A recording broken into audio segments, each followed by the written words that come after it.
Hey everybody, welcome to Module 4. Now, this is where we really begin to shift gears in a couple of ways.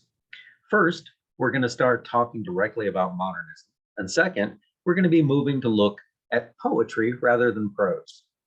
Now, for some, that may be less than positive. I regularly have students who are less sure about poetry than other forms of literature. And that lack of surety translates as anxiety. And, that in turn leads to a kind of distaste for dealing with it. And I'll just say, I sympathize. I remember being an undergraduate and being required to analyze poetry. I was capable at it, but I didn't really feel anything for it. I was many years into my study of literature before I ever came across a poem that I actually felt said something to me. I had never suspected it was possible at that point, and it made an enormous difference. Now, my takeaway from that is something that I always try to impress on my students, and that is, don't give up on poetry if it hasn't happened for you. The truth is, all poetry is not made for all people, but that doesn't mean that there isn't poetry out there for you. So keep at it. I mean, you don't have to do it 24/7, but, at least keep an open mind and look at it when, the opportunity comes up. All right. So the main thing I wanted to get started in my talk this week was a sense about how worldviews were shifting as the Victorian age came to an end and modernism began. To do this, I'm going to talk a little about philosophy, and in particular, structuralism.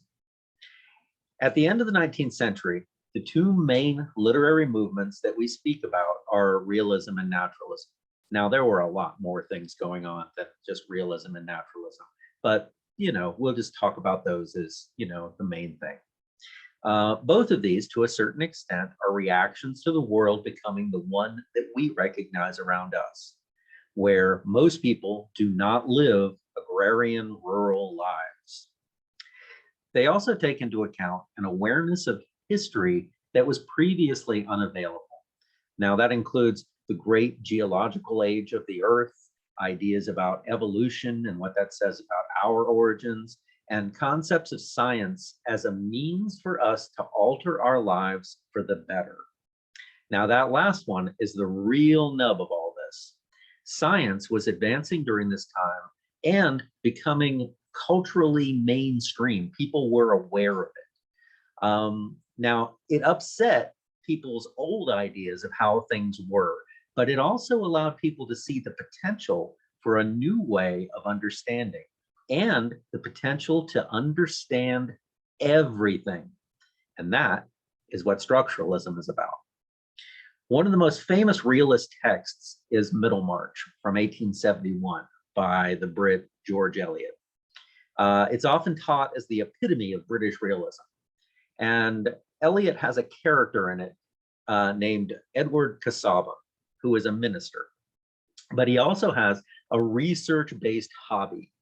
His plan is to create a codex that will demonstrate the connections between all of the world's religions and mythologies, showing how the spiritual impulse that resides in humanity derives from a single common source. Casaubon turns out to be simply incapable of the task he has set for himself, but that doesn't really reflect on the project itself, because this is exactly the kind of thinking that structuralists employed.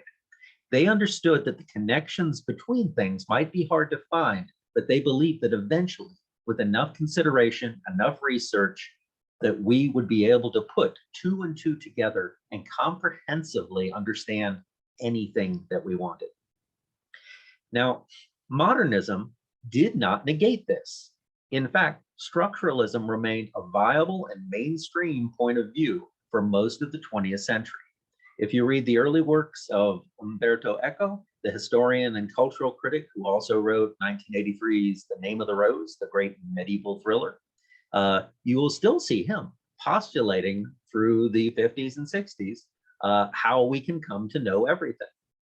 While it did not negate the ideas of structuralism, though, modernism did offer some significant qualifications about the ideas of, what knowing everything means, all right?